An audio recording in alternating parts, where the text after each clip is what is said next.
23वी अखिल भारतीय बौद्ध धम्म परिषद आज आपल्या तपोवन बुद्धभूमी लहानलोण येथे साजरी करणार आहोत. 2003 पासून चालत आलेल्या या अखिल भारतीय बौद्ध धम्म परिषदेचे आयोजन माझे वडील कानवास दलित मित्र निवृत्तीराव लोणे यांनी सुरू केली.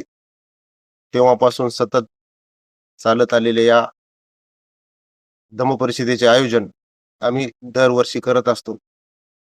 बाबाच्या नंतर आमच्या बंधू संजय लोणे यांनी सुद्धा तीच अविरतपणे धम्म परिषद चालू ठेवली. आता ही धम्म परिषद मी चालवत आहे. माझ्या कार्यकाळामध्ये 2 धम्म परिषदा झाल्या. आता ही 3री धम्म परिषद आहे. तरी मी त्यांचे काम जे त्यांनी अखिल भारतीय धम्म परिषदेचे काम चालू केले ते बंद न पडू देता अखंडितपणे चालू ठेवले आहे. त्याच्यामुळे आम्ही या कार्यक्रमाची मागे मीटिंग झाली 1 तारखेला. त्या मीटिंगमध्ये आपल्या भागाचे नेते आदरणीय संजयराव देशमुख लहानकर, आमचे भंतेजी सुबुती, भंतेजी पयारत्न, शीलरत्न हे त्या मीटिंगला उपस्थित होते. मीटिंग झाली, यशस्वीरित्या मीटिंग पार पडली आणि आता त्याच्यामध्ये पूर्ण जे कार्यक्रम ठरलेला आहे दिनांक 1 फेब्रुवारी पासून आमच्याकडे श्रामणेर शिबिर होते आयोजित केलेलं आहे. श्रामणेर शिबिरामध्ये जवळपास 40 ते 50 अनुयायी श्रामणेरी दीक्षा घेतात आणि त्या दीक्षा घेऊन त्यांना सतत 10 दिवस धम्माचा आचरण करणे, धम्माचे काम करणे हे सर्व आपले भंतेजी पूर्ण शिकवतात. त्या कार्यक्रमाला बुद्धगया येथील महास्तवीर सत्यानंदजी भंतेजी 10 दिवस आपल्या इथे वेळ देऊन 10 दिवस आपल्या इथे धम्म परिषदेच्या आयोजनामध्ये श्रामणेर संघाला पूर्ण शिकवण देण्यासाठी उपस्थित राहतात. दिनांक 8 फेब्रुवारी 2026 रोजी सकाळी ठीक 9 वाजता लहान नगरीचे सरपंच, उपसरपंच व उपासक उपासिका व भंतेजीच्या हस्ते पंचशील ध्वजारोहण होणार आहे आणि ते पंचशील ध्वजारोहण झाले त्याच्यानंतर धम्मदेसना होऊन सर्वजण भिक्खू संघ हा लोण येथे जाऊन लोण येथे भोजन घेणार आहे आणि नंतर ठीक 4 वाजता भीमज्योती बुद्धविहार ते निवृत्तीराव लोणे यांच्या स्मारकापासून धम्म रॅली निघणार आहे.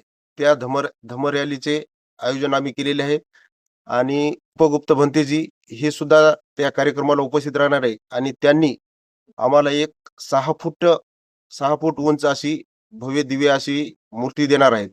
त्या मूर्तीची आपल्या धम्म परिषदेच्या मिरवणुकीमध्ये मिरवणुकीमध्ये ती मूर्ती राहणार आहे आणि ते येऊन इथे तपोवन बुद्धभूमी लहानलोण येथे बुद्धविहारावर स्थापन करायचे आहे. त्याचे सुद्धा आम्ही आयोजन केलेलं आहे. 8 तारखेला धम्म परिषदेचे उद्घाटक म्हणून महाराष्ट्र राज्याचे माजी मुख्यमंत्री अशोकरावजी चव्हाण साहेब व आपल्या दाभोळ येथील अखिल भारतीय धम्म परिषदेचे आयोजक डॉक्टर SP गायकवाड महाउपासक यांच्या उपस्थितीत या धम्म परिषदेचे उद्घाटन होणार आहे. उद्घाटन झाल्यावर लगेचच भंतेजीची धम्मदेसना होईल. धम्मदेसनेनंतर महाराष्ट्रातल्या ख्यातनाम गायिका खडूबाई खरात औरंगाबाद यांचा सुद्धा 8 वाजता कार्यक्रम आयोजित केलेला आहे. ते सुद्धा या कार्यक्रमाला उपस्थित राहणार आहेत.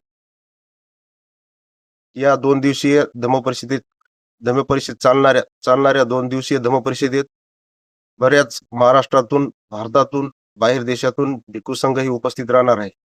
या भंतेजीच्या व भिक्खू संघाच्या धम्मदेसनेचे आयोजन केलेले आहे. तरी सर्व या आपल्या पंचक्रोशीतील सर्व जनतेला, उपासक उपासिका यांना मी आवाहन करतो, विनंती करतो, सूचना करतो की सर्वांनी या धम्म परिषदेसाठी उपस्थित राहावं आणि आम्हाला या धम्म परिषदेत साजरी होण्यासाठी सहकार्य करावं.